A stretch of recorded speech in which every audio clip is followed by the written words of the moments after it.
Welcome to A Guide to Every Deck in EDH. Today we're looking at Varina Lich Queen. So this is specifically a zombie tribal deck. Varina does not itself have to be zombie tribal, nor does zombie tribal require that you have Varina as your commander.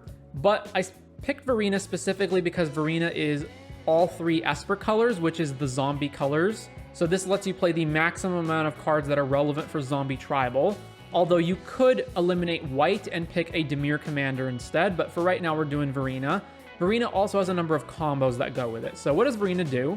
She's a 4-mana 4/4. Whenever you attack with one or more zombies, draw that many cards, then discard that many cards, you gain that much life. So however many zombies you have in play, you can attack and loot, which is going to be helpful. And then she's got 2 mana, exile 2 cards from your graveyard, create a tapped 2/2 black zombie creature token. This last ability here is going to be relevant for certain combos in our deck. So then apart from that, we've got some beatdown cards in Coat of Arms, God Eternal, Oketra, and Haunted One. We'll get more on that later. We've got card draw, and we've got access to a lot of it in Esper combinations, specifically tribal. So we've got Black Market Connections, Bolas' Citadel, Distant Melody. You choose a creature type and then draw equal to the number of permanents you control of that type. Pact of the Serpent basically does the same thing, except we also lose life, but it's only 3 mana.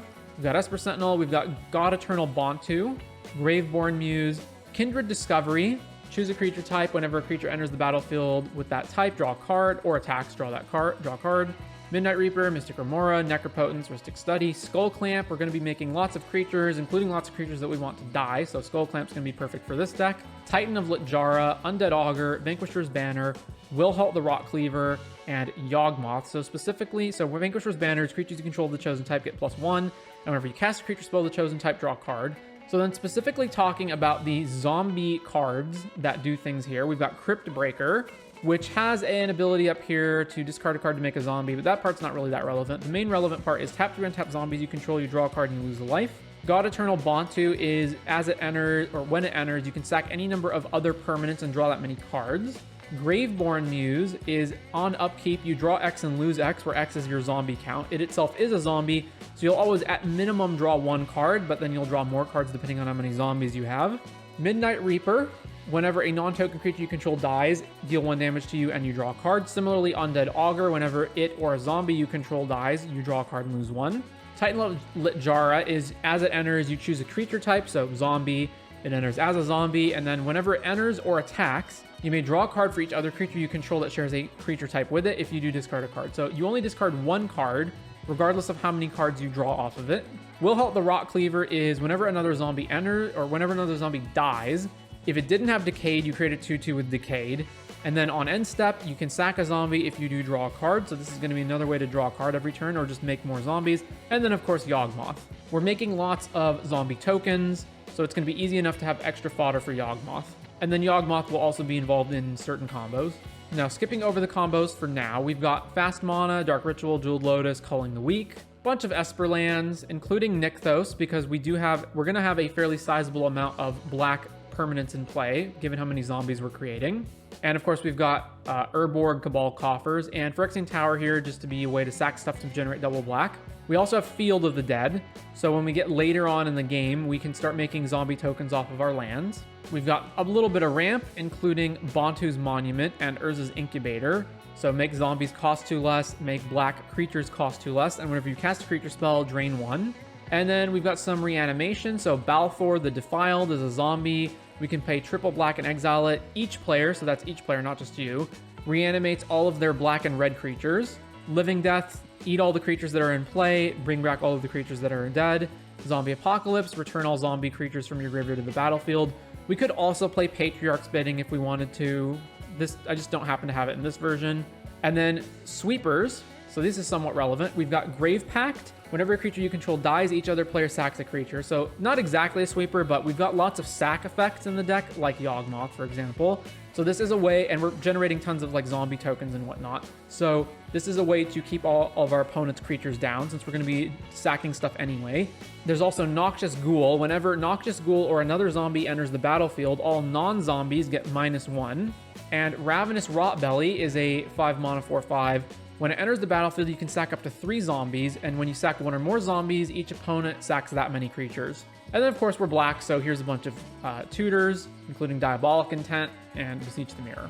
So coming back, oh, and then we've got all of our zombies down here. So this is like all the zombies or like very specifically zombie related cards in the deck. A bunch of these are going to be involved in combos. So just to go over the ones that we haven't gone over yet, we've got Carrion Feeder as a sack outlet. We've got Corpse Knight. Whenever another creature enters the battlefield under your control, each opponent loses 1 life. Diagraph Captain is a lord that also says whenever another zombie you control dies, target opponent loses 1 life. Diagraph Colossus. ETBs with a +1 counter on it for each zombie in your graveyard, and whenever you cast a zombie, create a tapped 2/2 zombie. Empty the Lab is X blue. You sack X zombies, and then you reveal cards from the top of your library until you reveal a number of zombie cards equal to the number of zombies you sacked. You put those cards directly onto the battlefield. So again, we have lots of sacrifice fodder in this deck with zombie tokens.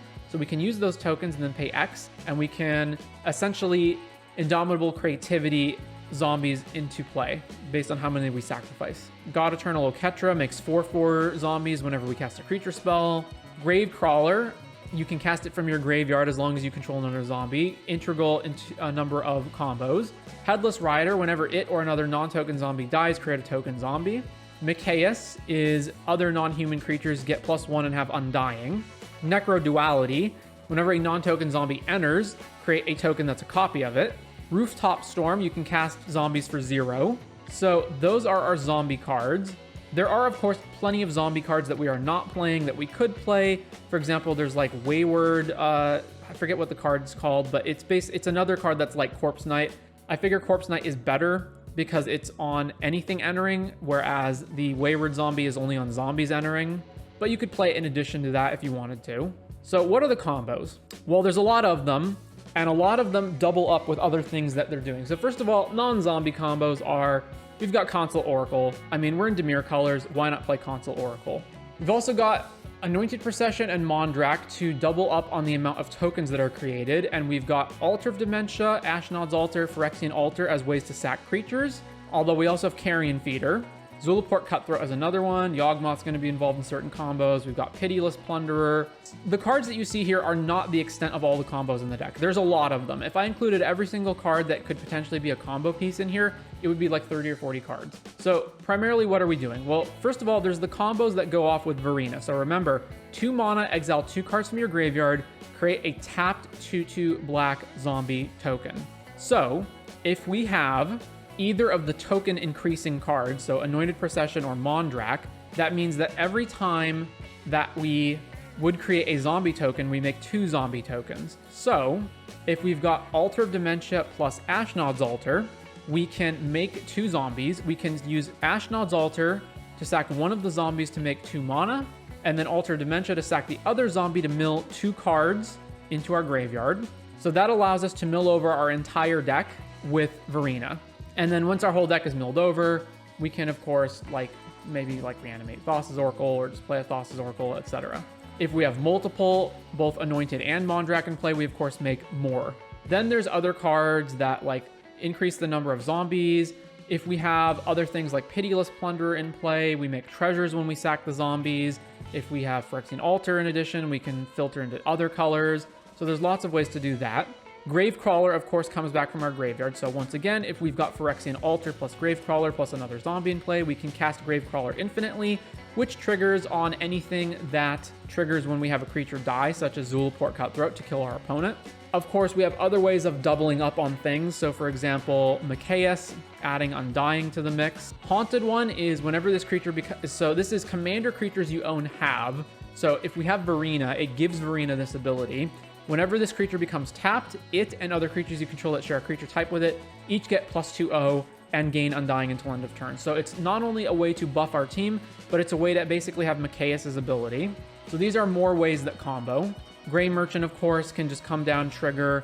This adds up with Necro Duality, which also increases with Anointed Procession and Mondrak, or we can find ways to sack it and bring it back. We do have reanimation spells, of course, in our cards like Balthor, Living Death, Zombie Apocalypse, so we can Living Death, Oracle back into play. Because we have cards that have Undying, we can combine those with Yawgmoth, right? So Yawgmoth puts a -1 counter on something, so if we have a creature that has Undying, either via Mikaeus or Haunted One, we can sack that creature, have it undie back into play with a +1 counter on it. We can then sack another creature, put the -1 counter on the Undying creature, and of course, the other creature that we're sacking also has Undying. So we can just ping pong the two creatures back and forth using Yawgmoth and one of these Undying creatures, or one of these Undying enablers, and then draw however many cards that we can pay for. Of course, if we have a card like Zulaport Cutthroat, we can then gain life and drain out all of our opponents that way. And there's just so many other combinations of cards that allow us to do things. So like Gravecrawler, we can sack. If we have something that makes zombie tokens, so there's cards that like make zombie tokens when we sack a creature. So we can like sack Gravecrawler, make a creature token, sack it to like Phyrexian Altar, play it again and again, make infinite zombie tokens in play.